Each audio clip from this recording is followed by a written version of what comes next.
Dear America, dear America. Can I even say that?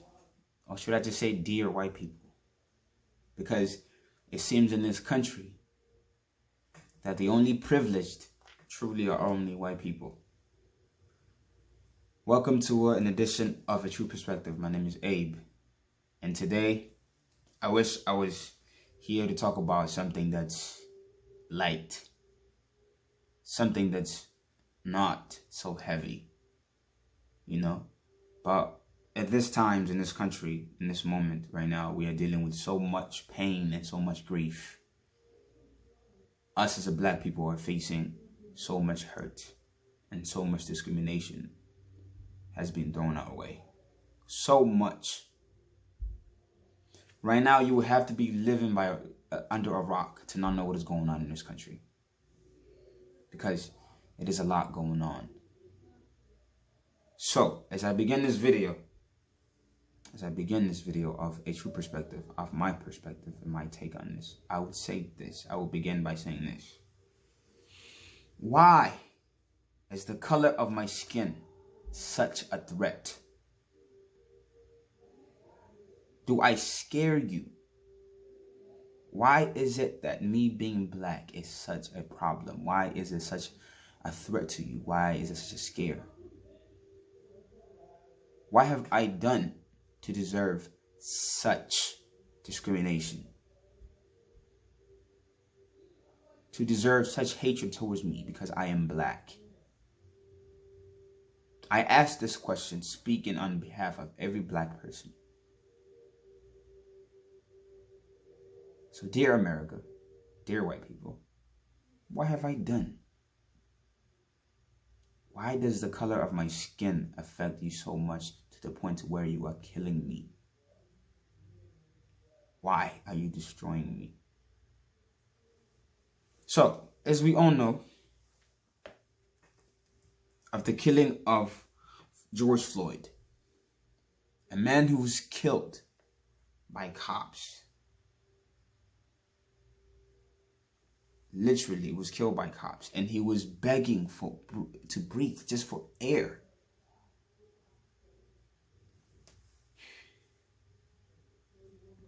I don't know, man. I do not know what to say.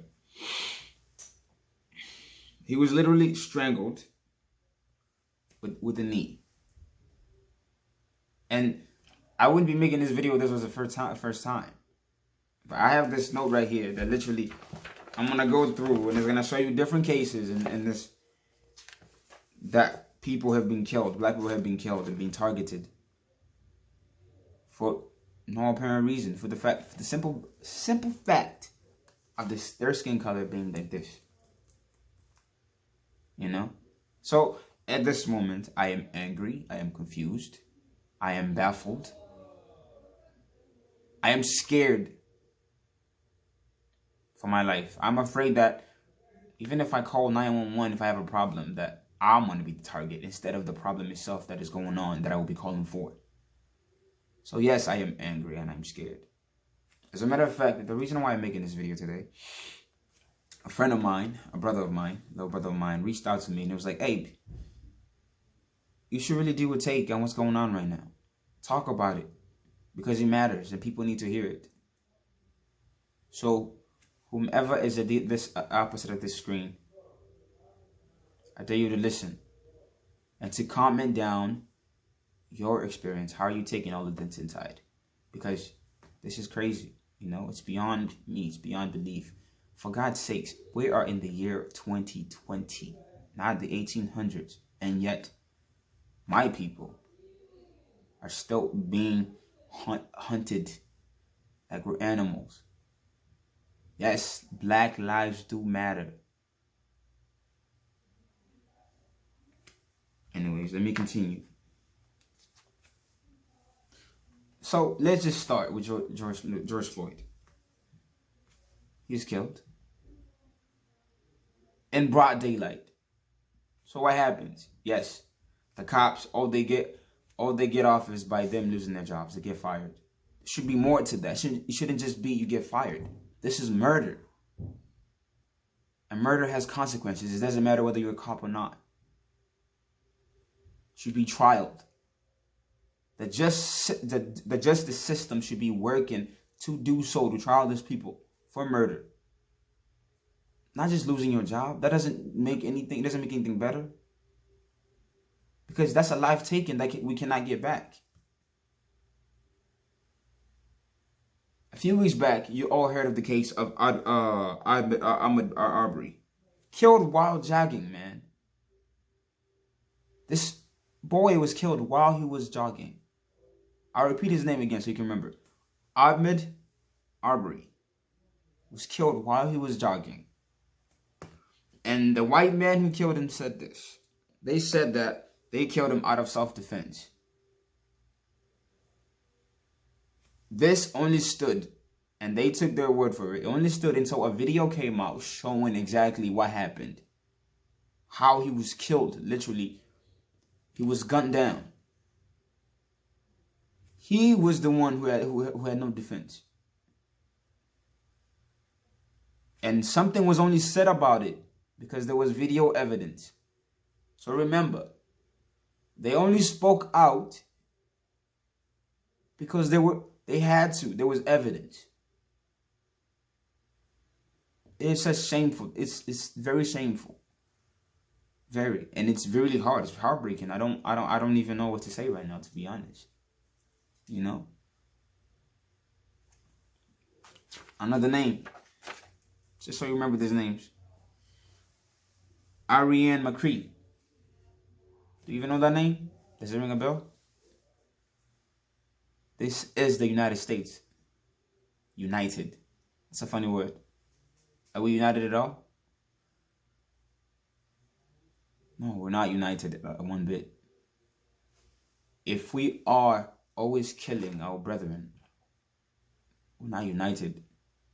Only the privileged are united.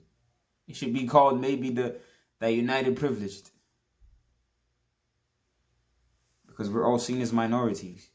And I hate the term minority. I'm not a minor. I'm not a minority. I hate that term. Anyways, back to Ariane McCree. Ariane McCree was shot and killed by 2 cops. Shot and killed by 2 cops. You don't know why he was killed?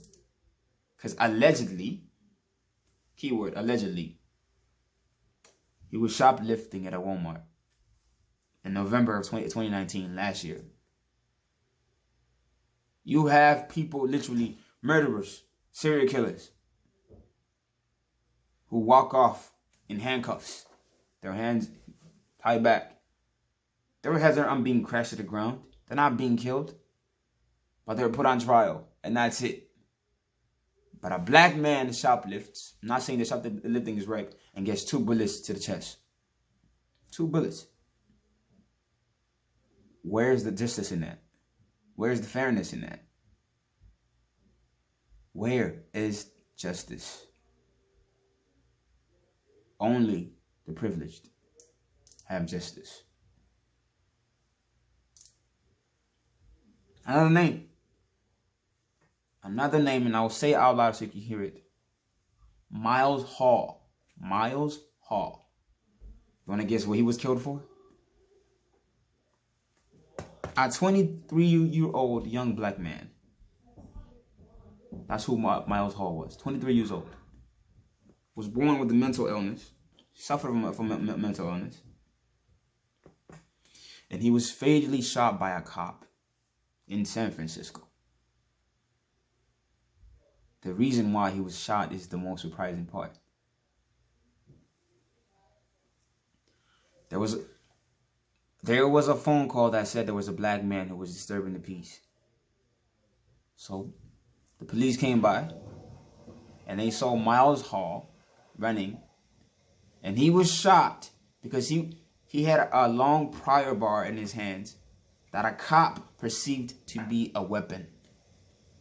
So he shot him. What kind of cop do you have to be? And what sort of vision do you have to see that a young man, literally just running, and yes, he's running towards you. What kind of vision do you have to think that a prior bar in his hands is a weapon? that you would draw your gun out and shoot him.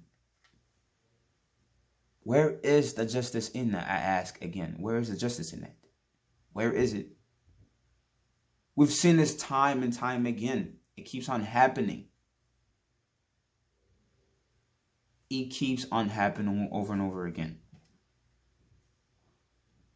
So where is justice?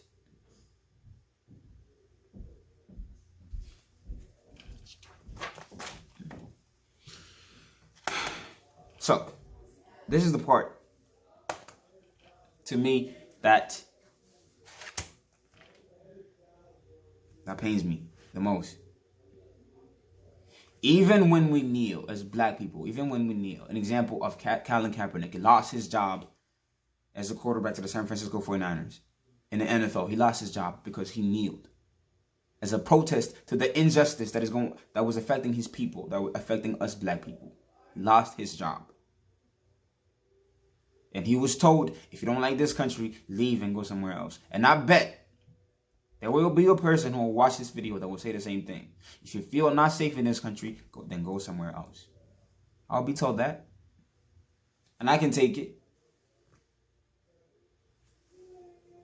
So, a black man kneels to protest. It's a crime. It's a problem. We protest in the streets. It's a problem. So how do you want us to protest? How do you want us as black people to protest? How would we go about it? Do you want us to just stay on the sides while we keep losing our lives?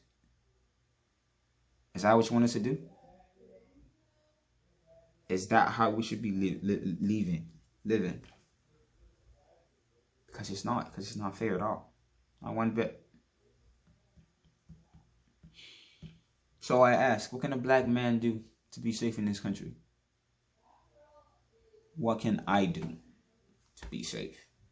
Because I don't feel safe. I don't. Not one bit.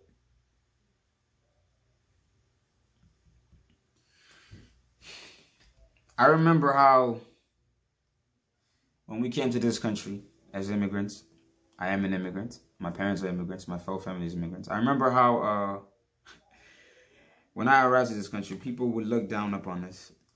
And they would say, oh, look at these people. They're from countries full of war. In war zones, they're suffering. And people would pity us as if we're from somewhere that is, full of animals, no peace, no nothing. I remember that. And as I sit down here, the ironic part is, you have no idea what a war zone in America is.